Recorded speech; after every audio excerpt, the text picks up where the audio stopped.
Assalamualaikum warahmatullahi wabarakatuh. Waalaikumsalam warahmatullahi wabarakatuh. Selamat siang semuanya, Bapak Ibu Guru SMP Negeri 3 Pangandikan. Salam dan bahagia untuk kita semua.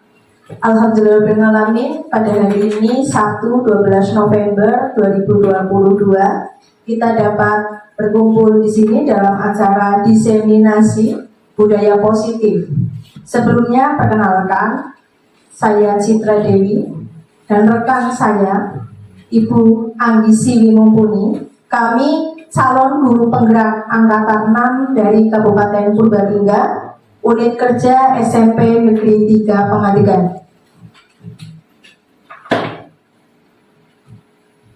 Bapak Ibu, sebelumnya kami ajak Bapak Ibu untuk mari belajar bersama, berkolaborasi, saling mendukung demi mewujudkan budaya positif di sekolah kita tercinta, yaitu sekolah kita SMP Negeri 3 Pangandikan.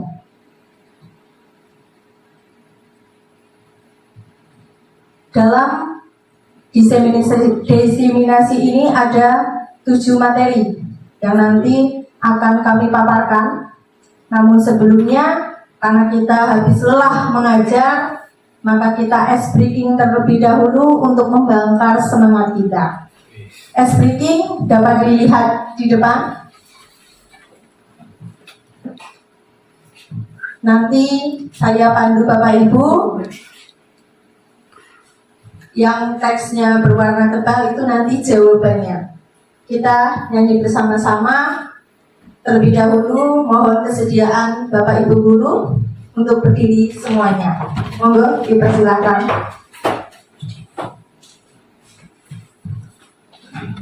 Kita mulai nih Bapak Ibu.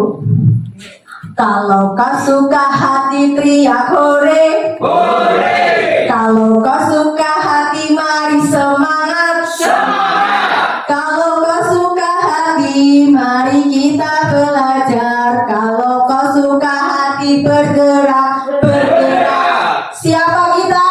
Guru SMP Negeri 3 Pangandikan. Guru SMP Negeri 3 Pangandikan. Bergerak, bergerak, dan bergerak. Terima kasih Bapak Ibu semuanya. Monggo dipersilahkan duduk kembali.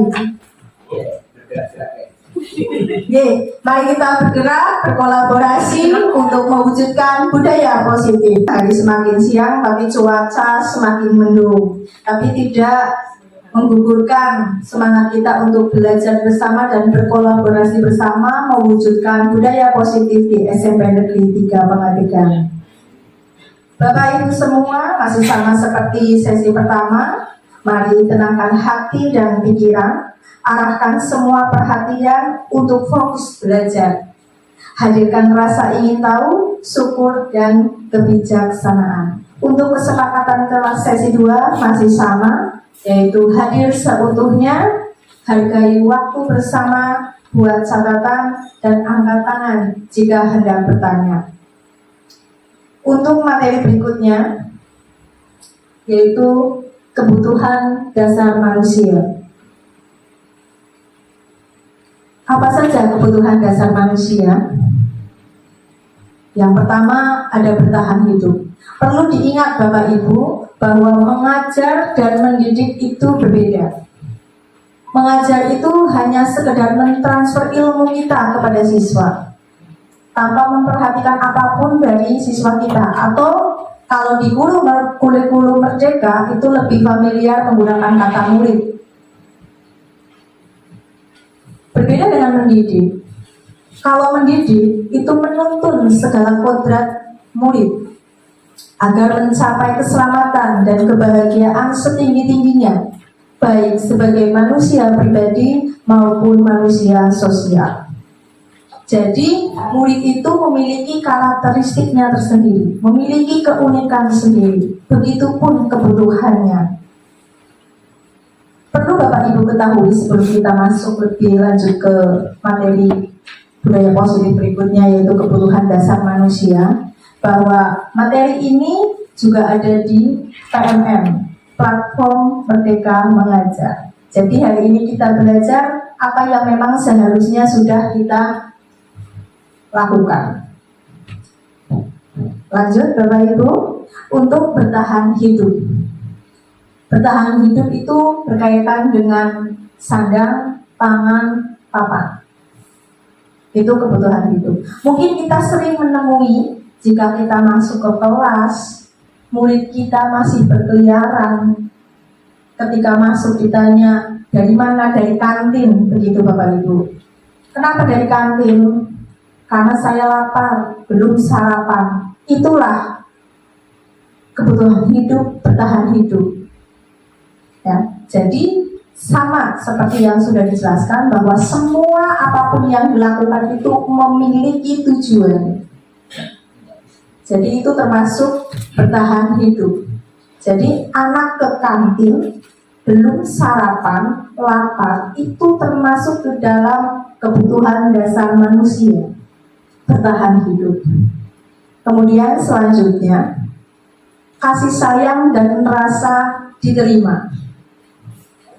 Anak mungkin sering berulang, sering ngantuk, ditegur guru, bolak-balik ditegur. Itu mungkin dia memiliki kebutuhan apa? Ingin diperhatikan oleh guru, karena mungkin di rumah kurang diperhatikan. Jadi otomatis dia melakukan hal-hal yang sekiranya menimbulkan perhatian dari guru, rasa kasih sayang guru. Mungkin caranya yang keliru. Itu adalah bentuk kebutuhan kasih sayang dan rasa diterima. Selanjutnya, yang ketiga adalah penguasaan, ingin diakui. Anak kita, mungkin murid kita melakukan hal-hal pola dengan tingkah lakunya yang beragam. Baju dikeluarkan, kemudian dia merasa gagah, itu ingin diakui, keberadaannya itu ingin diakui. Mungkin saja di keluarganya dia tidak pernah dilihat oleh orang tuanya, tidak pernah dianggap ada, maka dia melampiaskan kebutuhannya itu di sekolah dengan cara-cara mungkin yang unik, seperti berkelahi agar dianggap bahwa dia hebat, mengeluarkan gajinya. Intinya dia ingin merasa diakui. Itu penguasaan. Kebutuhan berikutnya itu kebebasan. Anak juga butuh bebas Bapak Ibu. Maka tadi ada keyakinan kelas dan kesepakatan kelas. Fungsinya apa? Agar kita sebagai guru peka dalam mengajar. Kita peka apa saja kebutuhan murid kita. Tidak hanya kita menatap tata tertib, tidak boleh terlambat, tidak boleh ini, tidak boleh itu. Anak itu sebenarnya terkekang hatinya. Dia ingin bebas. Bagaimana kita mengakomodir kebebasannya? Melalui keyakinan kelas, tanpa harus mengorbankan tata tertib. Jadi tata tertib bisa jalan dengan keyakinan kelas.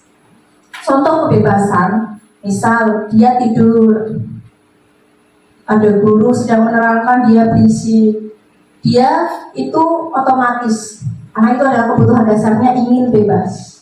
Seperti Bapak Ibu guru mungkin yang di sini duduk 2 jam mungkin merasa jenuh dan lain, pasti ingin keluar.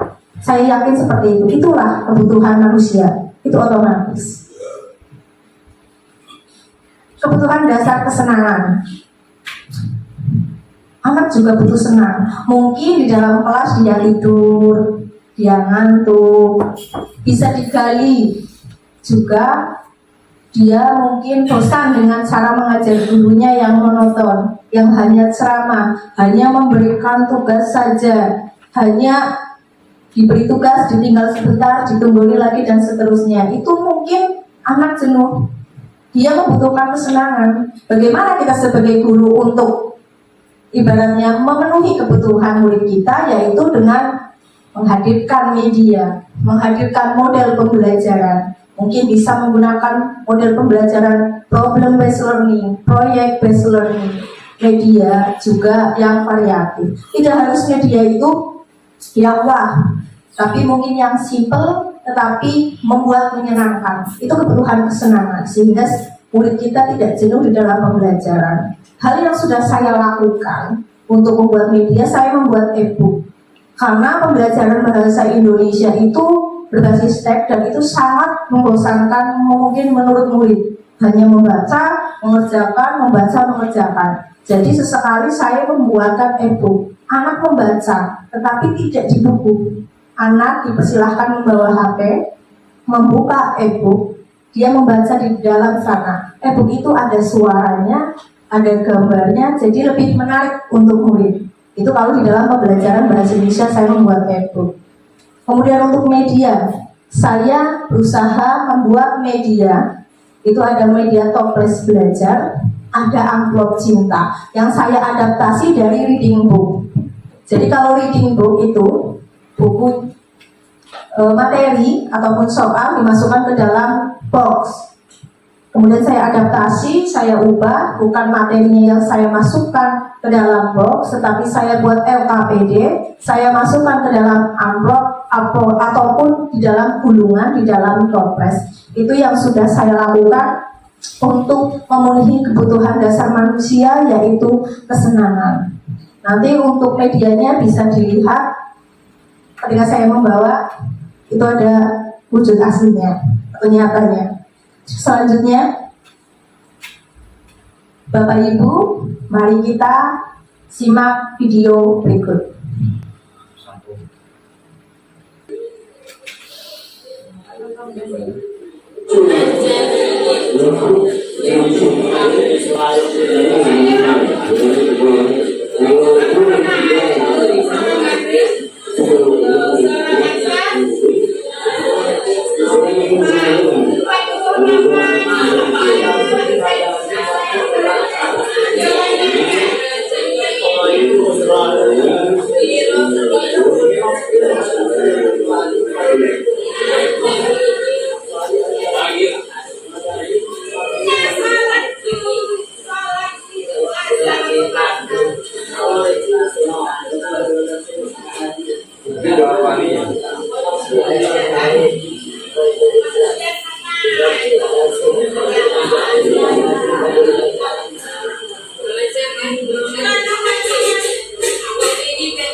Ya, bisa dilihat judulnya yaitu cara mengatasi siswa sering terlambat dalam masuk sekolah.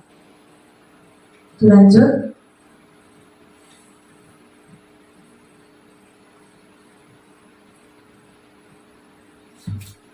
Bapak Ibu, saya mengajak Bapak Ibu semuanya untuk kita sama-sama merenung. Merenung setelah melihat video cara mengatasi siswa yang terlambat. Ada beberapa pertanyaan di sini. Yang pertama, apa yang Bapak Ibu lihat dalam video tersebut? Yang kedua, jika Bapak Ibu sebagai guru, setujukah dengan cara guru pada video? Kemudian alasannya, mengapa? Yang ketiga, jika Bapak Ibu menemui permasalahan yang sama, tindakan apa yang Bapak Ibu lakukan? Saya minta tolong untuk dua guru yang berkomentar, yaitu Bapak Purnomo dan juga Pak Saiful.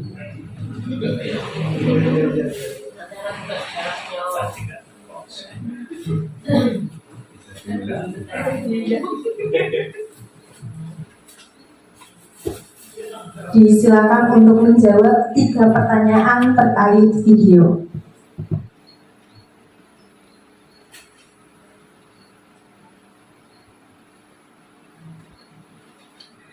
Jokowi.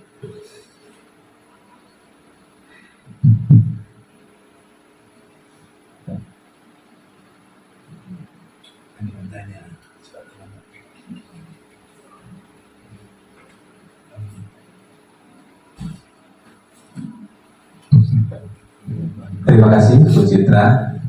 Setelah tadi melihat video kejadian anak terlambat beserta penanganannya oleh guru, yang pertama saya sampaikan bahwa tadi guru tidak menisik dahulu kenapa anak terlambat.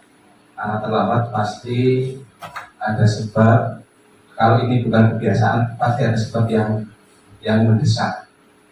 Mereka datang saja pada kondisi yang tergesa-gesa, cemas dan sebagainya.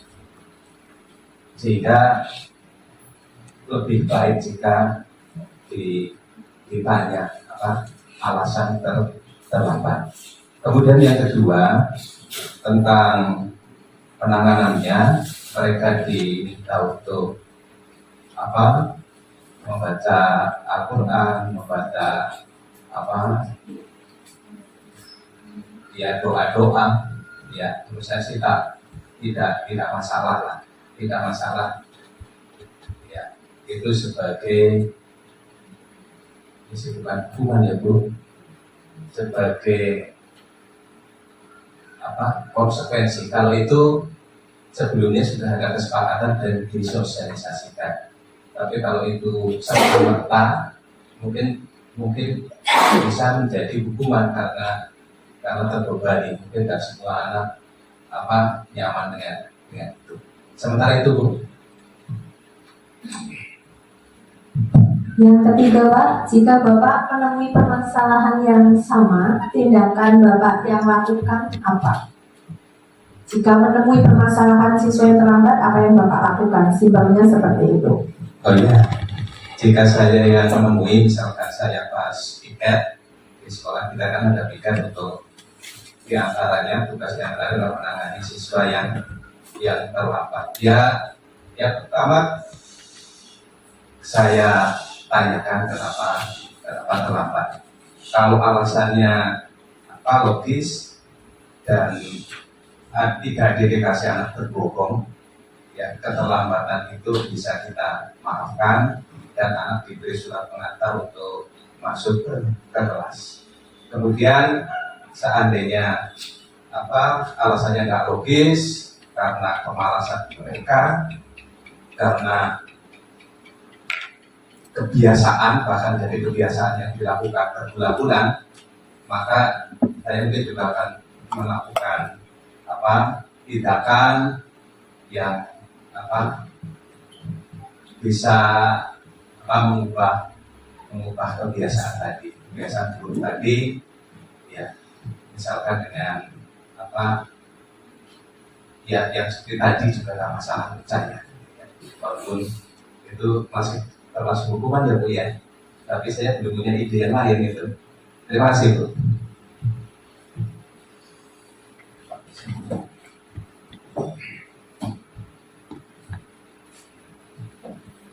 Ya, terima kasih. Untuk terkait dengan masalah pertanyaan 1, 2, 3, apa yang Bapak Ibu lihat dalam video?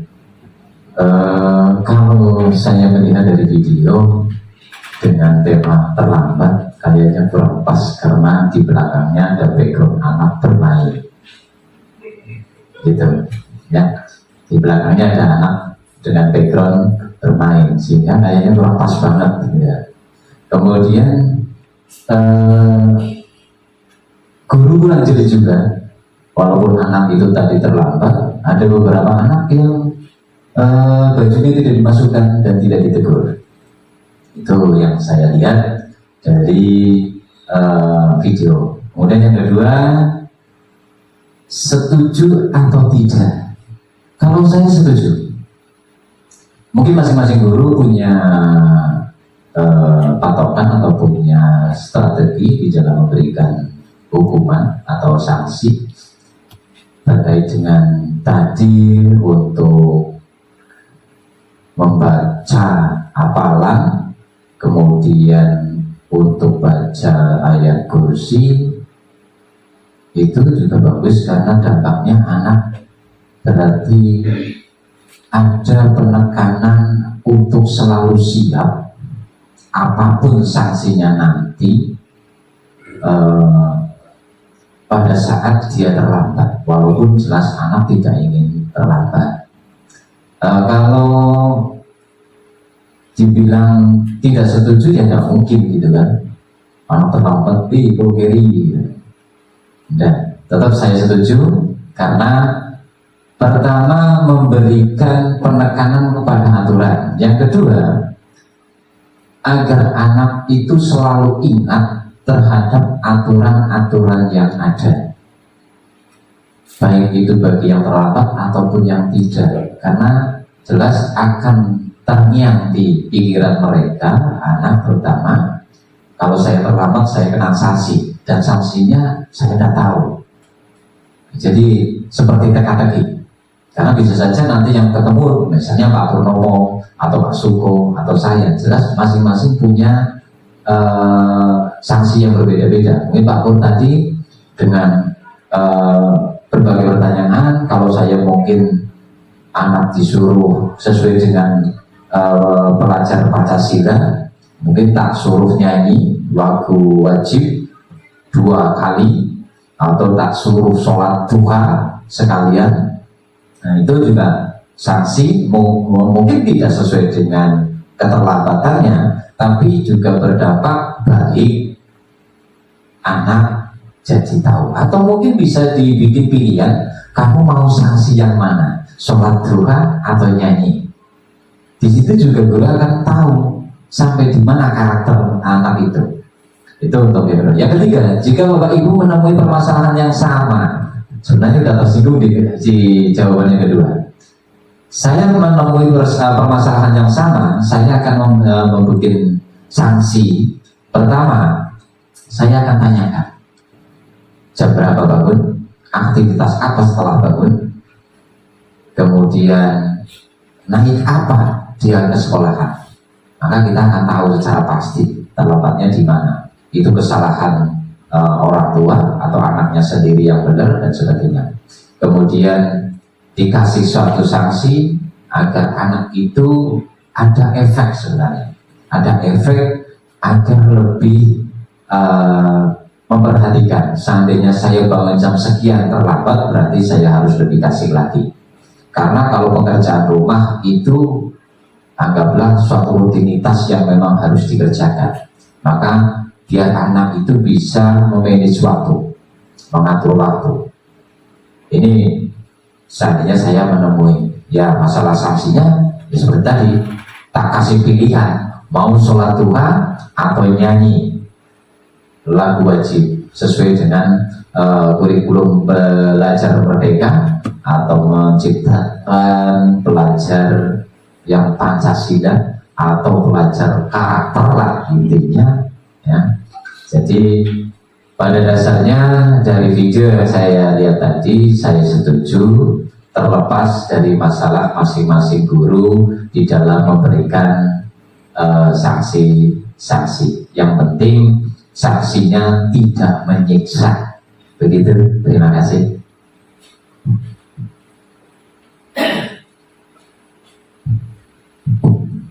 Ya, terima kasih untuk Pak Purnomo dan juga Pak Saiful. Mohon tepuk tangannya untuk Bapak Saiful dan Pak Purnomo. Ya. Bagus sekali, luar biasa tentang pandangannya dengan melihat video. Lanjut, Mbak. Nah, komentar Bapak Ibu, terutama khususnya Pak Saiful dan Pak Purnomo, itu terkait 5 posisi kontrol restitusi. Tadi restitusi sudah dijelaskan pada sesi pertama oleh Bu Andi. Pendapat dari Pak Purnomo, anak ditanya terlebih dahulu terlambatnya kenapa dan seterusnya. Kemudian jika masuk akal dan lain-lain diperbolehkan masuk dengan diberi surat. Secara tidak sadar, saya bisa menyimpulkan bahwa Pak Purnomo sudah berada di posisi kontrol manager. untuk Pak Purnomo. Jawaban dari Pak Saiful setuju dengan hukuman, diberi sanksi, milih sanksi mau sholat duha atau sanksi hafalan dan seterusnya, agar ada efek jerah dan anak mengingat. Saya dapat menyimpulkan bahwa Pak Saiful ada pada posisi kontrol penghukum dan pemantau untuk Pak Saiful. Lebih lanjutnya, kenapa saya simpulkan seperti itu? Kita bahas satu persatu, ya Bapak Ibu. Yang pertama, penghukum. Tadi diingat di sesi pertama bahwa hukuman itu satu arah, dan itu kadang membuat perasaan murid itu kecewa, bahkan membekas, mungkin sampai dia dewasa. Saya pernah dihukum oleh guru X seperti ini, dia masih teringat terus. Itu hukuman. Tapi kalau konsekuensi itu dua arah. Dia melakukan apa, konsekuensinya apa? Contohnya yang menuangkan minuman tumpah, dia telat, itu namanya konsekuensi. Jadi penghukum itu lebih ke satu arah. Contohnya tadi di video, tidak ditanya kenapa dihukum, ada yang disuruh lari 2 kali keliling lapangan, itu yang menggunakan bahasa yang tadi.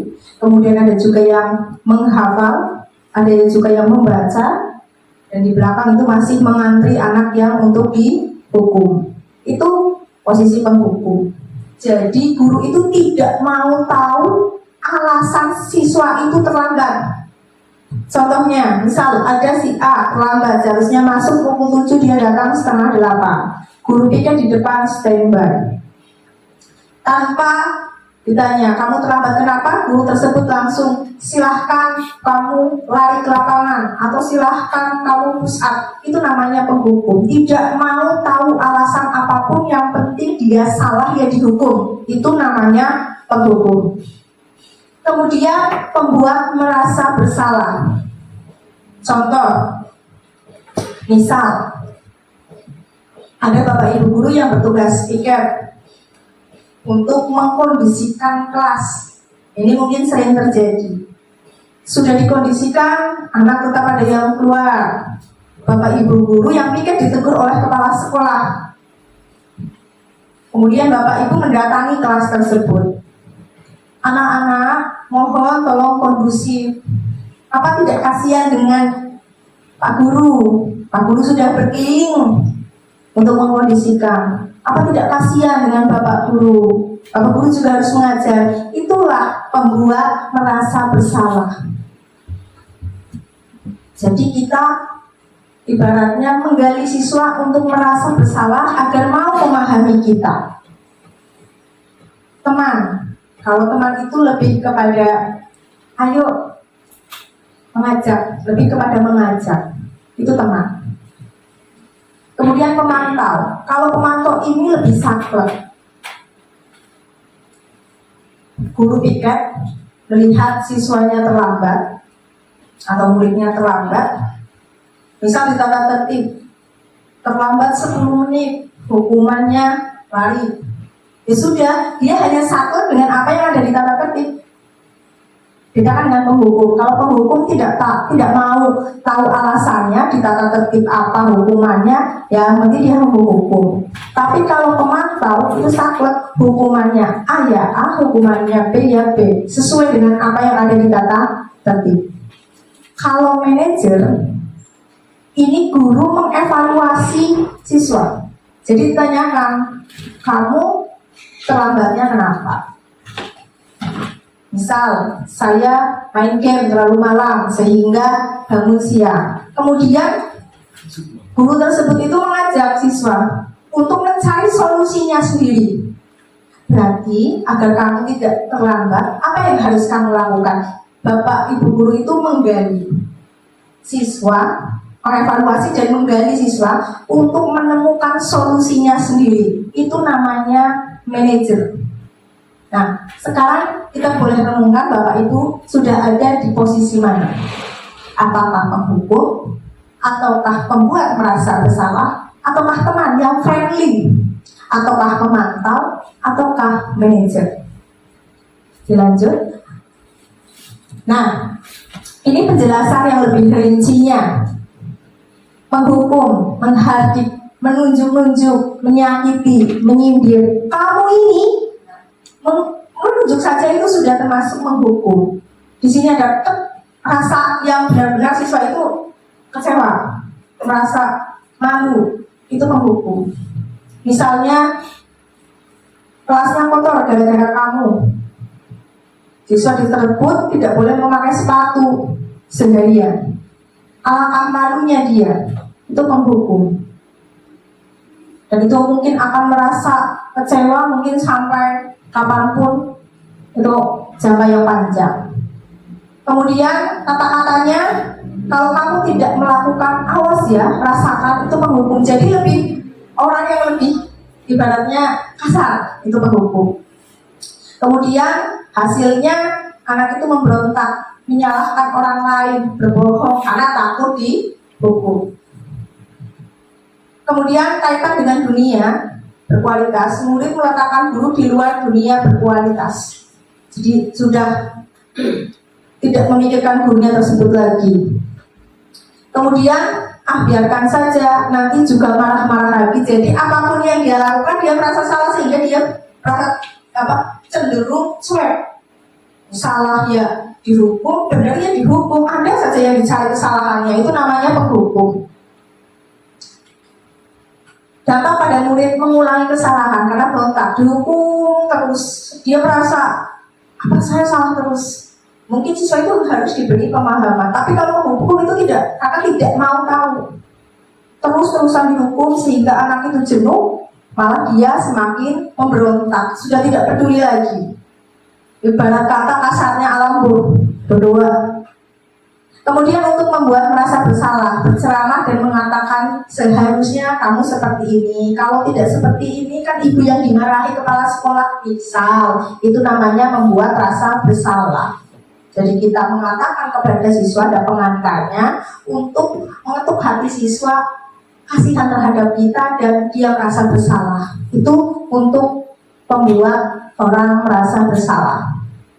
Kemudian kata-katanya bisa kamu seharusnya, kamu kan sudah tahu, ibu lelah sekali mengatakannya, ibu stres seperti tadi yang saya contohkan, guru piket berkeliling, kemudian apa kamu tidak kasihan dengan bu guru sudah lelah berkeliling dan seterusnya. Itu contohnya yang membuat merasa bersalah. Kemudian untuk teman, membuat alasan-alasan untuk muridnya. Ayo, tadi seperti yang sudah saya sampaikan, ayolah lakukan demi ibu. Masa nggak mau? Misalnya seperti itu kan rasa teman. Masa kamu tidak mau? Ingat tidak ibu pernah membantu misalnya, pernah tidak kamu ingat kamu naik kelas gara-gara ibu, nilai kamu naik, ayo kamu bantu ibu, itu teman. Jadi ada rasa memberi. Ya. Kemudian memantau. Untuk memantau itu menghitung dan mengukur apa peraturannya. Seperti tadi, kalau 10 menit telat, hukumannya ini. 5 menit telat seperti ini. Jadi sakot sesuai dengan tata tertib. Kalau yang pemantau, mengawasi itu salah, ini hukumannya ini, itu pemantau. Lebih ke pemantau. Jadi sesuai aturan dan mengawasi. Manajer mengajukan pertanyaan tadi yang seperti dilakukan oleh Pak Purnomo, menanyakan dulu alasannya apa, jadi menggali alasannya apa, kenapa terlambat, kemudian apa yang kita yakini, apa yang bisa kau kerjakan, ini menggali solusinya biar kamu tidak terlambat, apa yang harus kamu lakukan. Jadi anak dituntut untuk mengetahui kesalahannya, kemudian mencari solusinya sendiri. Itu untuk manajer, dan level manajer inilah adalah level ideal untuk guru. Menghukum, mungkin kalau yang hukumannya tadi doa dan lain-lain itu tidak jelek, tapi juga harus dikurangi karena menghukum itu lebih ke satu arah. Jadi mungkin bolehlah sesekali Tapi efeknya itu yang harus dipikirkan untuk menghukum. Jadi idealnya adalah kita sebagai guru sudah ada pada posisi kontrol, yaitu manajer. Saya pernah, kalau tidak salah kelas 9A, saya langsung saja, saya di kelas, nama siswanya B, dia sering menggunakan kutek atau kutek. Saya bertanya, alasan dia menggunakan kutek apa? Kemudian saya tanyakan, apa konsekuensinya jika kamu menggunakan kutek kembali? Jadi kutekannya, kalau dia bertemu saya, dia masih menggunakan kutek, dia akan menguteki sendiri menggunakan spidol. Apa hasilnya Bapak Ibu? Ternyata ketika pembelajaran saya berikutnya, alhamdulillah anaknya kukunya sudah bersih. Karena itu tadi, dia diberi pengertian, ditanyakan apa alasan dia menggunakan kutek, kemudian konsekuensinya apa? Katanya kalau dia menggunakan kutek kembali, Bu Citra silahkan untuk menguteki menggunakan spidol. Itu yang sudah saya pernah lakukan. Dan alhamdulillah sampai hari ini anak tersebut tidak menggunakan kutek kembali. Untuk berikutnya, nah ini kita tebak-tebakan Bapak Ibu setelah mendengar pemaparan saya. Saya kecewa sekali dengan kamu. Ini kita masuk ke Bapak Ibu milih posisi kontrol tadi 5. Ada penghukum, ada teman, ada pemantau, ada manajer, ada pembuat rasa bersalah. Ada 5 tersebut. Nanti Bapak Ibu, misal saya kecewa sekali dengan kamu, itu masuknya yang posisi mana? Gitu ya? Kita coba. Saya kecewa sekali dengan kamu, dijawab coba Pak Khalid. Saya kecewa sekali dengan kamu. Kalau menurut saya mungkin ini membuat kesalahan. Membuat kesalahan, ya. Kita simpan jawabannya, nanti kita cek. Kamu tidak pernah benar melakukannya, Pak Muhirun.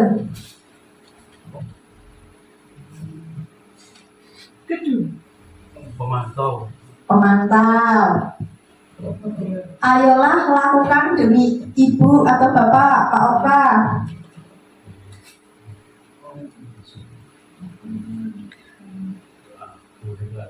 Teman. Masih mau tidak? Oh, rapal urutannya. Oh, bukannya tidak hafal. Teman, nanti kita cek. Apakah kamu mau mendapat? Tidak harus urut Bapak Ibu. Jadi tinggal sekenannya. ya, maksudnya mengklasifikasikannya masuk ke posisi yang mana. Tidak harus urut. Ini tidak urut. Apakah kamu mau mendapatkan stiker bintang hari ini? Coba Pak Tri masuk ke posisi kontrol yang mana? Manajerial. Manajerial. Ada manajerial, boleh. Nanti kita cek jawabannya. Bagaimana kamu bisa menyelesaikan masalah ini, Bu Yani? Manajer. Kamu selalu yang paling terakhir, Bu Lasmi. Pemantau. Ya, kita cek bersama-sama jawaban Bapak Ibu semua. Nah, ini jawabannya betul salah tidaknya Bapak Ibu takmir nanti ya. Saya kecewa sekali dengan kamu, membuat merasa bersalah. Tadi betul jawabannya ya. Kamu tidak pernah melakukannya. Tadi jawabannya menghukum ya. Jadi penghukum itu tidak mau tahu. Sekali lagi itu harus digarisbawahi bahwa tidak mau tahu. Ayolah lakukan demi Bapak Ibu. Itu teman, karena mengajak. Apakah kamu mau mendapatkan stiker bintang hari ini? Ya, pemantau ya. Jadi hanya melakukan sesuai saja. Kalau untuk pemantau, dia hanya mengamati, melakukan yang sesuai saja. Menghukum yang menghukum, memberikan penghargaan ya penghargaan. Bagaimana kamu bisa menyelesaikan masalah ini? Betul sekali, tadi jawabannya adalah manajer. Karena mengevaluasi diri siswa. Kamu selalu yang paling terakhir ya menghukum. Jadi langsung kamu salah, kamu ini, kamu itu namanya penghukum. Itu yang harus perlu dihindari. Mungkin sekali karena memang siswa kita unik, karakteristiknya berbeda-beda, mungkin kelima posisi ini mungkin tidak bisa diterapkan ke semua siswa. Misal manajer untuk semua siswa itu harus dilihat tingkat keberhasilannya. Tidak mungkin satu perlakuan atau satu posisi itu bisa untuk semua siswa. Kadang-kala kita juga bisa menggunakan posisi teman, posisi pemantau. Tapi kalau untuk penghukum sekali lagi untuk dihindari. Tapi paling idealnya memang posisinya adalah manajer.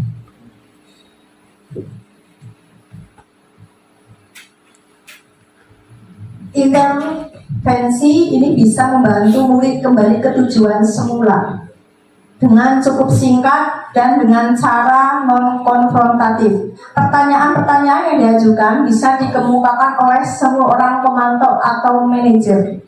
Jadi contoh pertanyaannya, apakah kamu ingin berbuat lebih baik?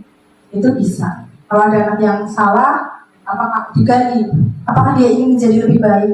Contohnya dia misalnya setiap hari keluar pembelajaran. Apa yang kamu cari?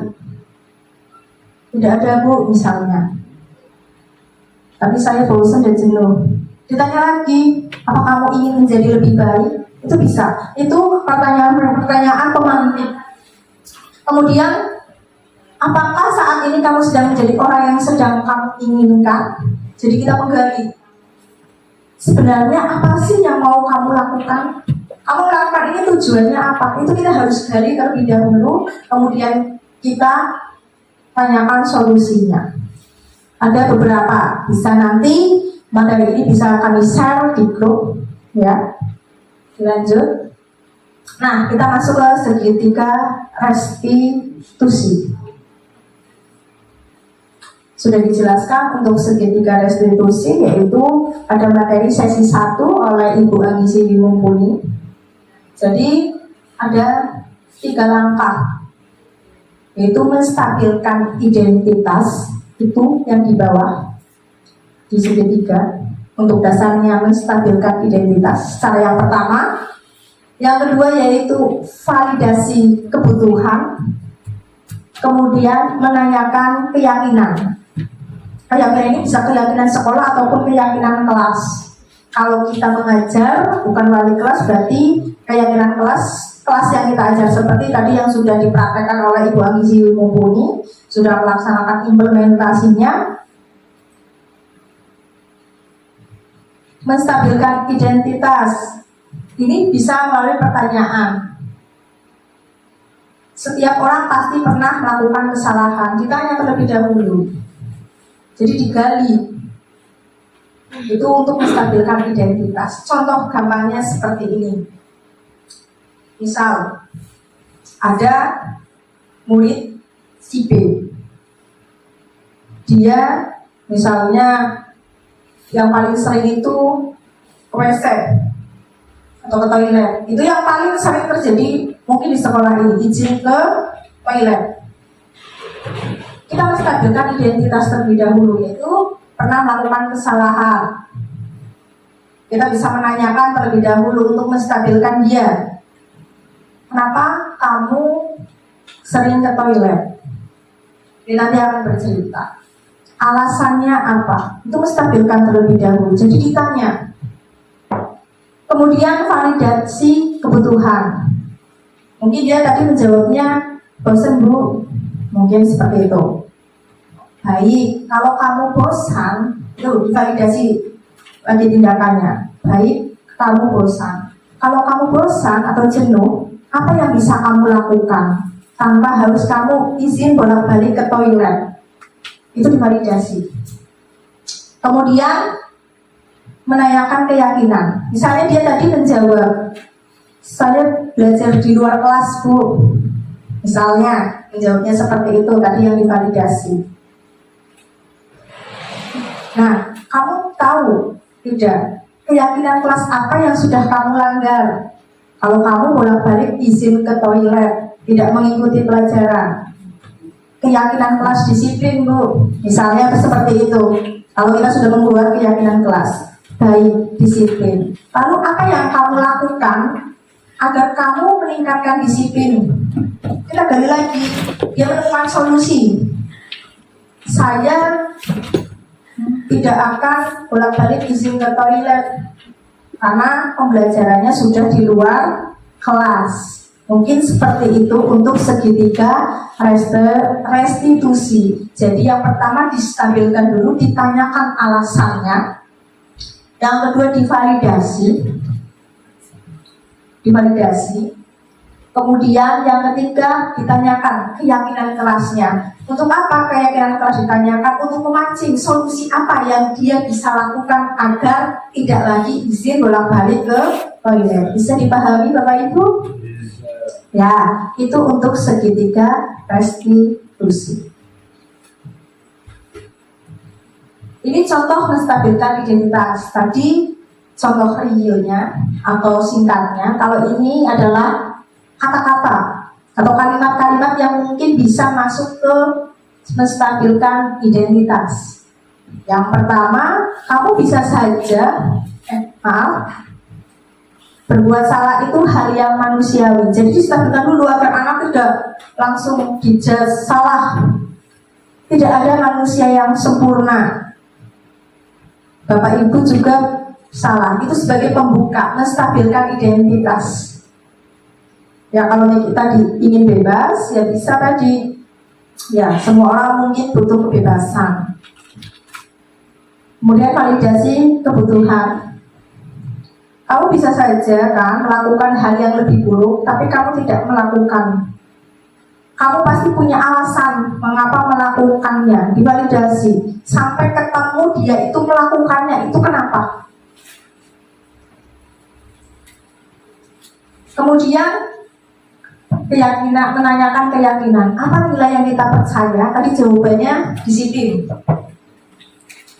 Nilai-nilai universal apa yang telah kita sepakati? Jadi ada kesepakatan antara guru dan murid. Itu ditanyakan kembali, diingatkan kembali.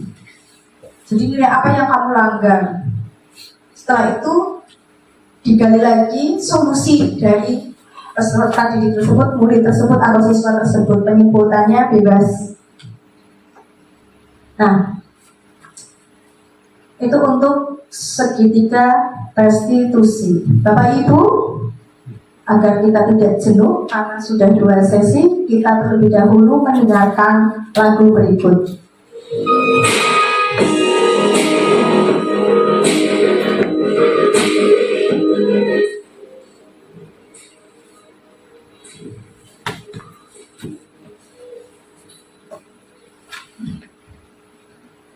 Hiduplah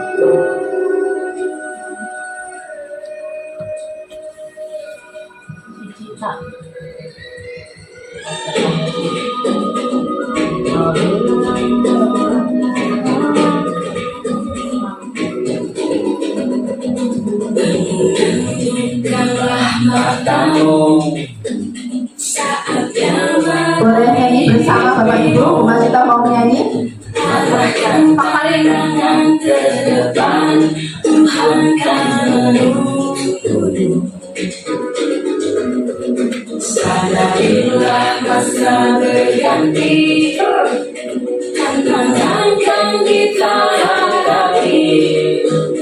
Bergandeng tangan untuk negeri, era kita menanti berseri. Kita belajar Pancasila, kita bernafas sila-silanya. Kita belajar Pancasila, ayo kita jaga untuk Indonesia. Bersatu dalam perbedaan, tegak tangan dan meraih. Singkirkan egomu, oh kawan, demi negeri ini. Jadilah generasi emas, cerdas berkarakter itu kita.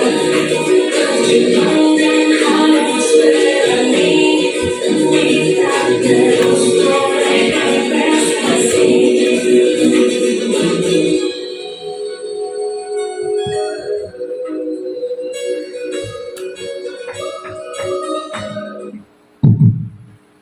Itu lagu lirik profil pelajar Pancasila. Jadi Bapak Ibu, apa yang sudah kita lakukan hari ini, yaitu tentang disiplin positif atau budaya positif, semua mengarah untuk mewujudkan murid yang berprofil pelajar Pancasila. Itu tujuannya itu Bapak Ibu, karena sesuai dengan gaung dari Menteri kita bahwa kurikulum kita adalah kurikulum yang merdeka. Merdeka mengajar, merdeka belajar, tergerak, bergerak, dan menggerakkan. Nah, profil pelajar Pancasila itu ada beriman dan bertakwa kepada Tuhan Yang Maha Esa dan berakhlak mulia. Yang kedua, berkebinekaan global, bernalar kritis, kreatif, gotong royong, dan satunya lagi apa Bapak Ibu? Ada yang ingat atau hafal? Sudah hafal? Belum. Bahagia apa? Mandiri, betul sekali. Ada 6 poin itu. Kita sudah harus mulai tidak hanya sekedar menghafal, tetapi memahaminya untuk penerapan kurikulum merdeka. Karena kita juga harus mengerjakan PMM, dan PMM itu juga sesuai dengan ini. Jadi Bapak Ibu guru itu selangkah lebih maju sudah belajar tentang budaya positif yang ada di topik PMM. Selanjutnya, ini adalah contoh penerapan segitiga restitusi yang telah saya lakukan kepada siswa kita.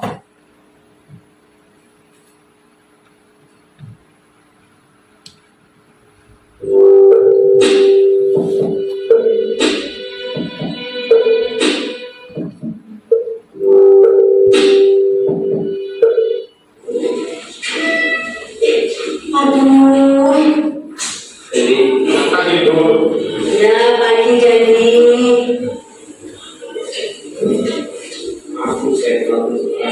Ya memang pelajaran bahasa Indonesia itu kan jam 9.30. Ini sudah jam 10. Terus ini bagaimana dari? Yuk kita bahas di luar yuk. Terus teman-teman yang lain silakan tetap mengerjakan tugas ya. Gimana jadi? Kamu sering banget melakukan pelajaran fisika.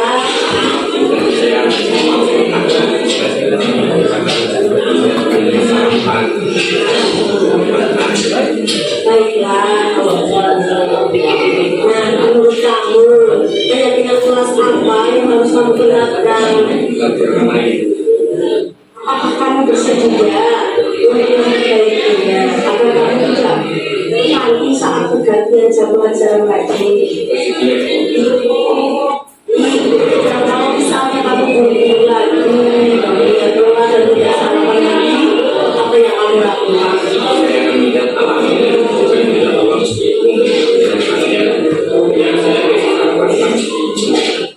Selain itu ada siapa lagi? Jadi kamu biar tidak mengambil saat bergantian pelajaran, tidak pelajaran berikutnya. Berarti kamu satu tadi minta tolong guru, dia minta tolong supaya kamu pagi bisa sarapan, tidak berberakan, jadi bisa masuk pelajaran tepat waktu, tidak lupa saat pergantian pelajaran. Terus itu catat, kamu perbaiki ya, siap, setuju. Terima kasih tadi.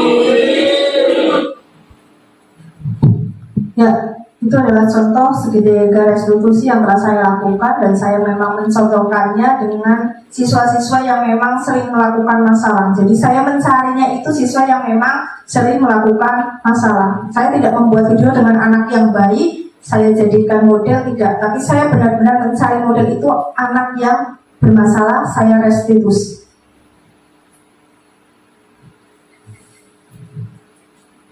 Bapak Ibu, kita hampir menuju akhir untuk sesi budaya positif. Saya ingin tanyakan dan tawarkan kepada Bapak Ibu, Apa yang akan kita ubah mulai hari ini untuk mewujudkan budaya positif di sekolah kita? Mengapa?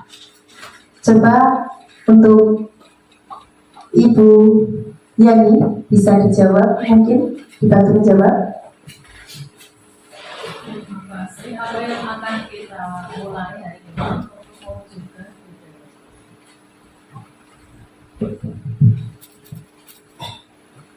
Dari pertanyaan, terima kasih. Apa yang akan kita ubah mulai hari ini untuk mewujudkan budaya positif di sekolah kita? Kemudian pertanyaan berikutnya, mengapa? Mungkin yang pertama berawal dari diri kita sendiri. Kita belajar bagaimana bersikap yang baik terhadap anak-anak, menggali segala potensi, latar belakangnya, bagaimana dia melakukan misalkan pelanggaran atau tidak tertib di sekolah itu di background-i oleh latar belakang yang bagaimana. Jadi tidak langsung memberi hukuman, mungkin kita gali dulu beberapa anak yang kita pandang sering banget mempunyai pelanggaran ketertiban itu, kemudian berawal dari diri kita sendiri untuk memahami anak-anak. Kemudian yang kedua, kita mungkin untuk anak-anak tertentu yang sering kita amati mempunyai kecenderungan untuk melanggar kesepakatan kelas, itu kita seperti dari hati ke hati lah, kita panggil sekali waktu, misalnya kita masukkan anak tertentu yang menjadi yang sedang kita akan lakukan suatu treatment, misalnya kita panggil anak ini, kita bicara berdua, kamu sedang punya masalah apa, kamu sering sekali bolos dari rumah, misalkan berangkat dengan pakai seragam, ternyata bolos, misalkan kita panggil anaknya, kita tanya apa alasannya, pemicunya apa yang dia inginkan, dia melanggar kesepakatan apa, dengan konsekuensinya yang disepakati, dia harus melakukan apa. Mudah-mudahan pertama kita belajar dari diri saya sendiri, selama ini belajar untuk memperbaiki diri saya sendiri, untuk bisa menjadi sedikit berubah untuk terbuka wawasan pikiran saya sendiri selaku guru, bahwa anak yang melanggar itu belum tentu karena dia ternyata yang saya amati itu karena background keluarga, background rumah yang pemicunya di situ. Ternyata permasalahannya ada. Tidak hanya semerta-merta dia menghendaki seperti itu, dia sebenarnya ingin melakukan hal-hal yang positif yang baik. Dia ingin tertib, ingin pintar, ingin mengikuti dengan pembelajaran sesuai aturan dari sekolah. Ternyata karena terbentur oleh beberapa faktor dari rumah, dan itu akan saya sendiri selaku pribadi juga mulai belajar. Kemudian terbuka hatinya, misalnya gini, dari curhat, dari hati ke hati, kita akan menemukan dia merasa, oh saya diempati, saya tidak dihukum serta merta, kemudian diberi kesempatan untuk menyampaikan alasannya, dia ada rasa nyaman di situ. Kemudian, oh berarti saya punya ibu di rumah dan ibu di sekolah. Dan kecenderungannya karena ibu di rumah bekerja, dia jarang ketemu. Ada juga yang merantau karena berbulan-bulan tidak pernah ketemu. Jadi minim kasih sayang. Jadi di sini dia merasakan punya orang tua di sekolah dan dia bisa curhat di situ. Dan mudah-mudahan ada perbaikan ke depannya untuk menjadi lebih tertib. Tapi itu sih proses. Saya sendiri juga belum merasa berhasil karena dia gagal-gagal terus. Kalau menemukan anak-anak yang seperti itu dengan landasan bahwa kita mengajar tidak hanya mengajar, memberi anak supaya pintar secara intelektual, tetapi juga membimbing dan mendidik supaya anak itu berkarakter.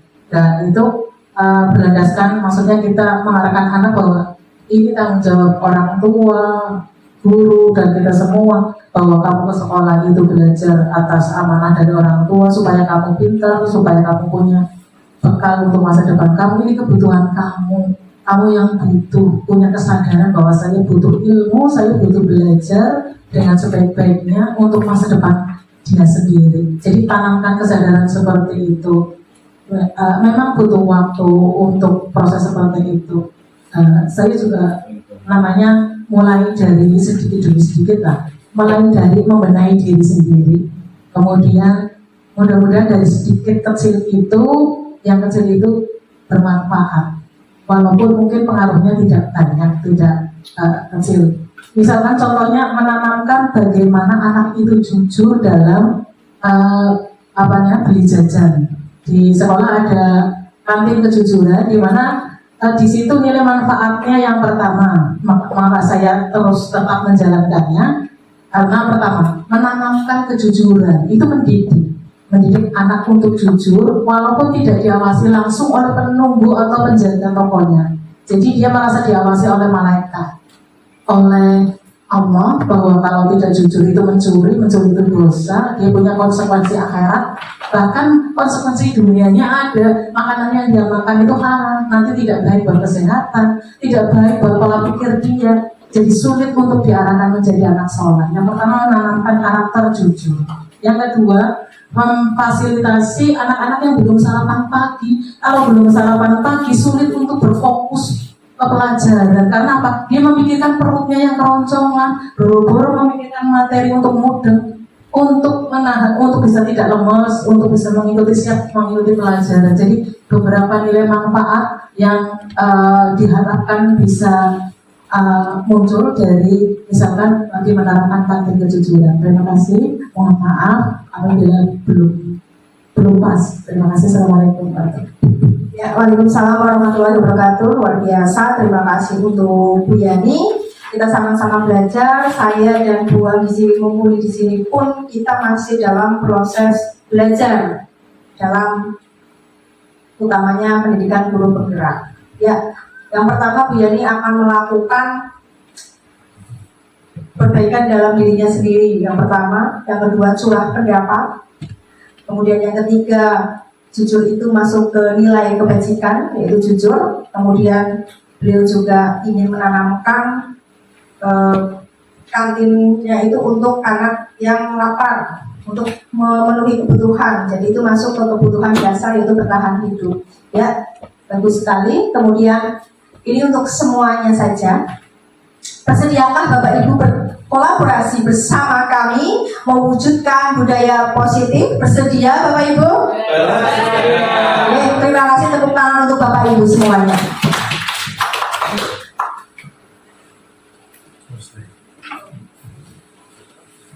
Bapak Ibu, kita sampai dalam penutup. Dalam penerapan kebiasaan budaya positif, hendaknya guru memiliki kompetensi kepribadian, profesional, dan sosial yang baik. Guru mampu berefleksi pada posisi kontrolnya saat ini, bagaimana perjalanan dirinya sebagai seorang AMO, manajer, menuntun siswa menjadi pribadi yang mandiri, merdeka, dan bertanggung jawab. Jadi kita posisinya adalah sebagai AMO, fasilitator. Semoga sesi belajar hari ini membawa manfaat sehingga dapat mewujudkan profil pelajar Pancasila. Salam dan bahagia, salam merdeka belajar.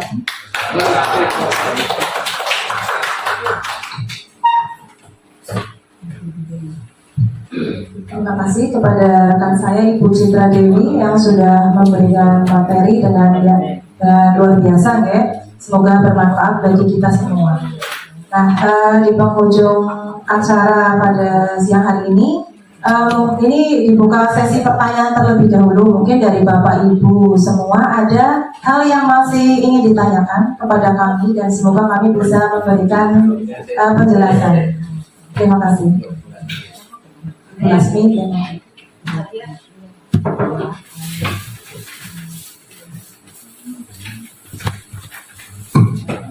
Ya, terima kasih untuk kesempatannya bertanya. Saya sebagai guru BK di sini sering menangani murid-murid yang memiliki persoalan atau masalah yang sangat-sangat beragam. Ya. Dalam sehari yang pasti kita akan menemui banyak, ya hampir banyak murid yang melanggar dari peraturan. Ya, misal contohnya mungkin bagi murid tersebut hal sepele, ya, dan juga tidak dimasukkan. Terus lagi mungkin karena kita juga menerapkan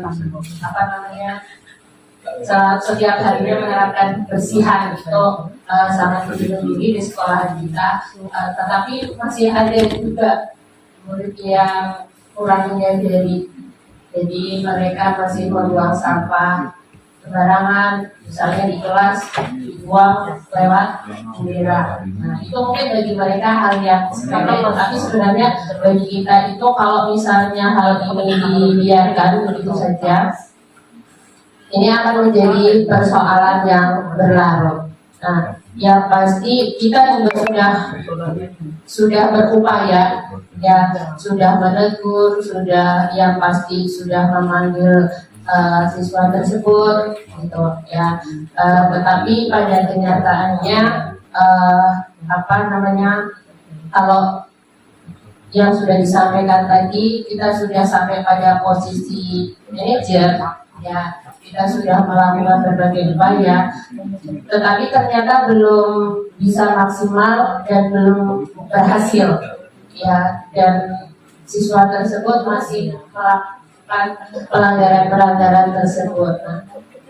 Menurut Bu Citra atau mungkin Bu Andi sendiri, ya, bagaimana atau apa solusi yang bisa diterapkan atau dilakukan untuk menangani hal tersebut di sekolahan kita, seperti itu. Mungkin itu, terima kasih. Ya, terima kasih kepada Bu Lasmi atas pertanyaannya. Nah, mungkin ada satu lagi yang ingin bertanya dari Pak Sugo, silakan. Ya, terima. Terima kasih Bu Anggi yang telah memberi kesempatan kepada kami untuk bertanya. Yang perlu saya tanyakan tadi dalam paparan yang sudah disampaikan yang saya ikuti, saya tangkap tadi disebutkan bahwa pemberian penghargaan itu termasuk identitas gagal dalam menerapkan konsep disiplin.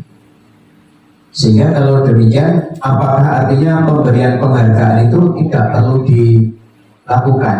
Padahal yang namanya penghargaan itu, saya kira setiap orang itu selalu mengharapkan ya adanya penghargaan. Saya sendiri juga di sini harap kok nggak ada penghargaan kayak begitu. Terima kasih. Ya, terima kasih Bapak Sugo atas pertanyaannya. Pertanyaan bagus sekali, ya. Monggo untuk pertanyaan pertama mungkin akan dijawab oleh Ibu Sutrandini. Ya, terima kasih kepada Ibu Sulasmi. Saya akan menjawab pertanyaan dari Ibu Sulasmi terkait posisi manajer yang sudah dilakukan, tetapi anak masih melakukan pelanggaran yang berulang-ulang. Itu bagaimana?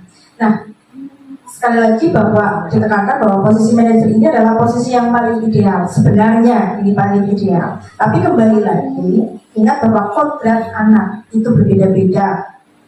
Jadi anak itu memiliki karakteristik sendiri-sendiri. Mungkin jika dengan posisi manajer tidak bisa, mungkin si A bisa tapi si B tidak bisa, itu kita boleh menggunakan posisi misalnya sebagai teman, kemudian mungkin sesekali membuat merasa bersalah, itu bisa. Jadi tidak satu manajer posisi itu untuk seluruhnya itu bisa, sepertinya juga tidak mungkin, karena sekali lagi melihat bahwa keunikan karakteristik siswa kita berbeda-beda. Tapi sekali lagi hindari untuk posisi kontrol menghukum, begitu Ibu. Jadi boleh menggunakan posisi yang lain, tapi hindari posisi menghukum. Terima kasih. Ya, demikian jawaban dari Bu Citra Dewi ya untuk pertanyaan Bu Lasmi. Jadi betul sekali, memang tadi disampaikan ada 5 posisi kontrol, tapi dalam penerapannya kita tetap menyesuaikan dengan kodrat anak. Ya. Jadi kalau manajer masih gagal, coba kita turun ya, posisinya turun satu level, masih gagal, berarti coba lagi. Kita ulang sampai menemukan celah ya untuk bisa memperbaiki apa yang masih kurang ya dari siswa tersebut.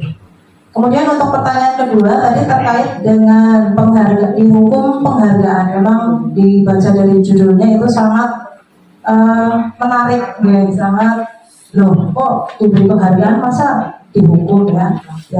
Nah, untuk pertanyaan Pak Suko, apakah dari penjelasan tadi artinya tidak perlu diberikan penghargaan sama sekali ya untuk siswa yang mungkin berprestasi ya?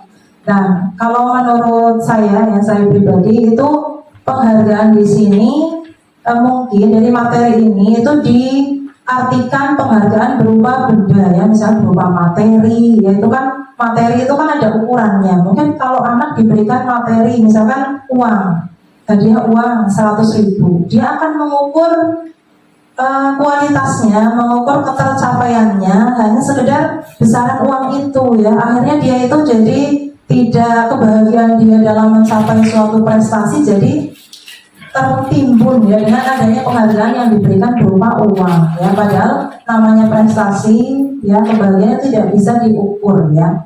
Nah, mungkin kita bisa menggantinya dengan memberikan penghargaan berupa apresiasi dalam bentuk ucapan ya, ucapan dari apa yang hal baik yang sudah mereka lakukan. Walaupun hal itu hal yang biasa ya, hal sepele. Jadi bagi masing-masing anak itu sesuatu yang baik itu mungkin takarannya berbeda. Bagi si A dia udah biasa berperilaku baik, bagi dia mungkin lah seperti itu saja masa diberi penghargaan ya. Tapi belum tentu bagi anak yang lain masa seperti itu saja diapresiasi, dipuji. Nah, mungkin bisa dalam bentuk pujian karena itu sangat artinya itu sangat besar bagi pribadi anak ya, seperti itu. Jadi bisa kita ganti dengan apresiasi lah berupa ucapan, atau mungkin misalkan di sekolah kita ada kesepakatan misalkan, atau sudah menjadi aturan nanti kalau ada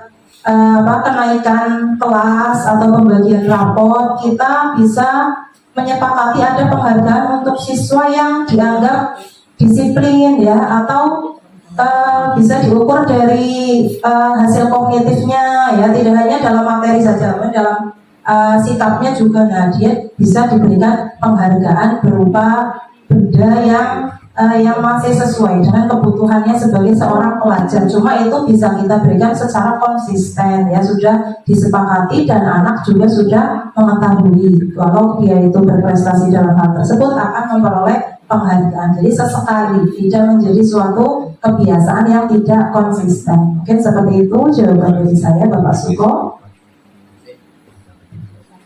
Ya, terima kasih kepada Bapak Ibu rekan guru di SMP Negeri 3 Pengadilan yang sampai saat ini masih bersedia ya, masih dengan setia bersama kami belajar terkait dengan pemahaman materi budaya positif. Semoga apa yang kita lakukan hari ini memberikan manfaat khususnya kepada SMP Negeri 3 Pengadilan, tempat kita bekerja, melaksanakan tanggung jawab, melaksanakan amanah kita sebagai seorang guru di sini. Dan semoga nantinya apa yang kita lakukan bermanfaat ya, terutama untuk peserta didik kita, untuk kehidupannya di masa yang akan datang. Kita bisa mengantarkan mereka, menuntun mereka sesuai dengan potensi dan kodratnya, sehingga mereka nantinya bisa menjadi manusia yang bahagia ya, bahagia dan bisa selamat ya, betul sekali, bisa selamat dan bahagia, itu tujuan kita di sini. Seperti itu saja Bapak Ibu, terima kasih. Kami berdua mengakhiri kegiatan hari ini. Billahi taufiq wal hidayah. Wassalamualaikum warahmatullahi wabarakatuh. Waalaikumsalam.